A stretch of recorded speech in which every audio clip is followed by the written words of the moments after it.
with a U.S. attorney, once you've been nominated and once you've been confirmed by the United States Senate, it's only the president that can jerk your commission, so to speak, okay? So I would think that's why it's so important up front in that process that we get the right people in place. So to the extent there could be citizens groups that are involved, or they continue to follow that process to make sure that we improve the process, to make sure that we have the very finest individuals that are confirmed by the United States Senate to serve in that position.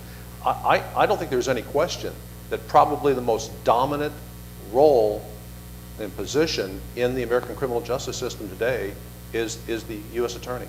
I mean, you talk about someone that is not elected, that is merely appointed, that wields the amount of influence that he or she does. There's very, very few people that have that kind of authority. Help me out, and we'll get back to you for your last solution. The grand jury process, as a layperson, isn't that supposed to be the check and balance? But as a layperson, again, I hear the ham sandwich, routine. I'm like going, can that be strengthened? I think the grand jury system is a good system. I think it's how it's employed, how it's used by the people, the assistant U.S. attorneys and the U.S. attorneys.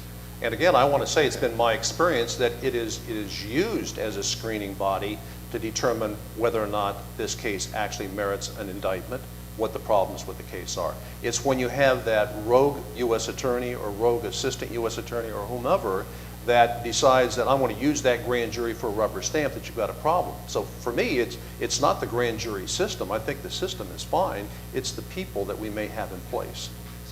Professor. I want to pick up on those points and then I'll get to my solution. One reason why I think that having books like John's, having the Buckeye Institute run sessions like this is very salient to everybody, particularly the common individual, the common voter, is the cost of crime and the cost of insufficient prosecutorial attention to kinds of crimes, whether it's the person let out on parole who isn't watched closely enough, whether it's a failure to focus on internet predators, whatever the case may be.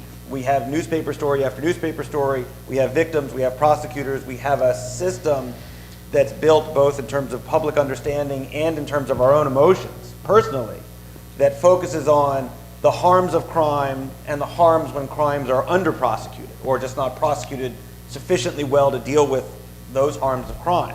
What we do many victims, the over-prosecution of crime can produce, but there's no either desire to hear that. That doesn't make us feel good. It doesn't make us feel like we're investing money well in terms of our taxpayer dollars, doesn't make us feel good about the sort of virtuousness of law and the virtuousness of the people involved, right? And in fact, Mike Nifong is a great example.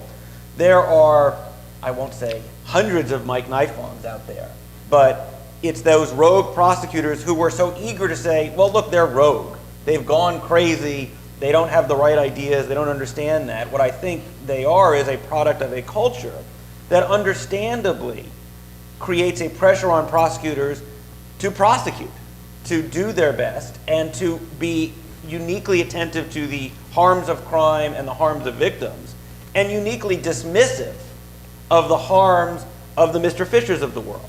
And to just piggyback off the suggestion, and again, I think we can do it legislatively, I think you can do it through public policy advocacy. Mike mentioned the idea of getting prosecutors at the U.S. attorney level who have history as state prosecutors and all of that.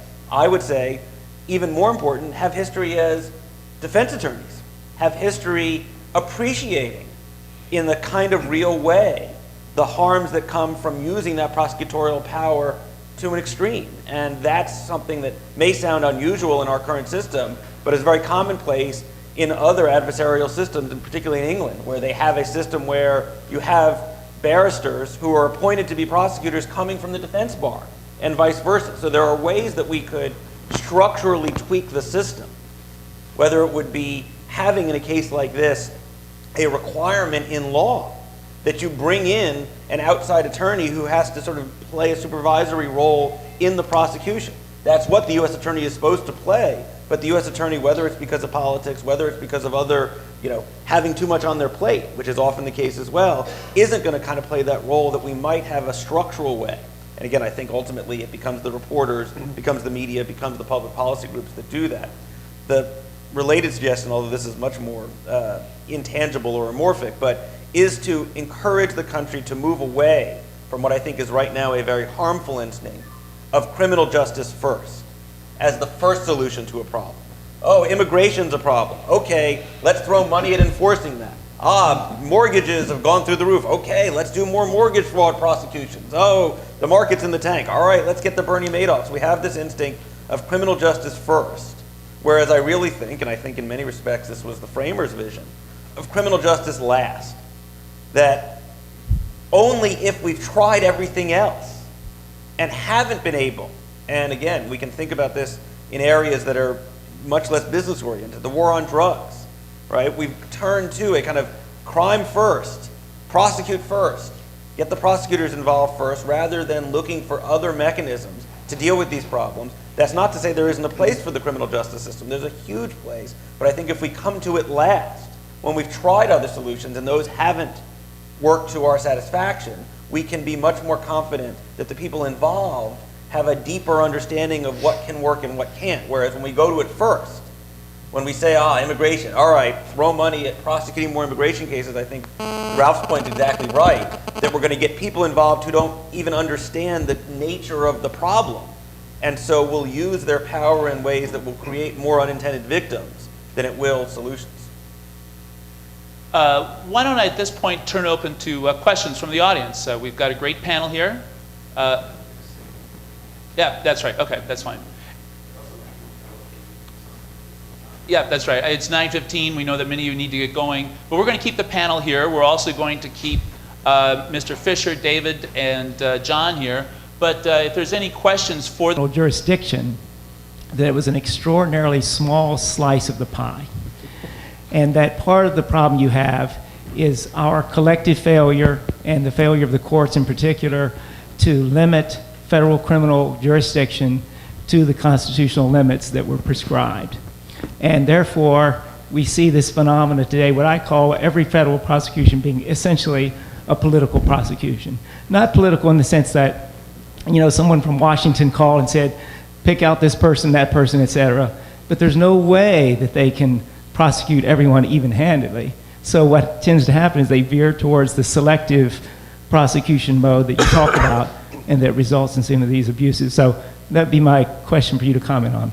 Well, I would agree with that, and I'd agree particularly, and it gets to another one of the framers' or prescient visions, is the importance of keeping, whether you call it politics, whether you call it law, whether you call it the administration of justice, as local as possible.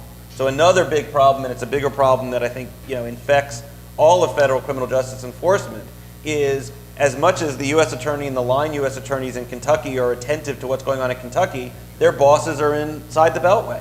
And the bosses inside the Beltway are attentive necessarily because of where they're located and what they're concerned with, not with what the people of Kentucky or Cincinnati or Ohio are worried about on a day-to-day basis, but rather what the people in the Capitol, what the people in the White House are worried about. And Mike was just saying to me what an extraordinary experience he had sort of going around the state as he was running for Attorney General. It's that kind of sort of local engagement that I think is among the reasons why it's not just a story of federal crime being a problem, but even states getting too big. Why, the local DA, the local grand jury, the local criminal prosecution may be the way to sort of try to turn these stories back, because we tend to get not just the distance that comes between the, assistant U.S. attorney and the U.S. attorney and Washington, but the distance between the people in the region who may have concerns about crime, but also may be uniquely unwilling to have the state or the feds come in and be as sort of big a player in this system, because they're just not going to be attentive to local concerns in the same way that a local elected prosecutor, that a local grand jury, that a local entity will be. And I think that's where one of the biggest disappointments from my view, especially during the last 10 years, if not 15 years, is the way in which federalism has sort of faded from a fundamental concern of both the left and the right, that we don't have a deep appreciation that even if you think government can do good,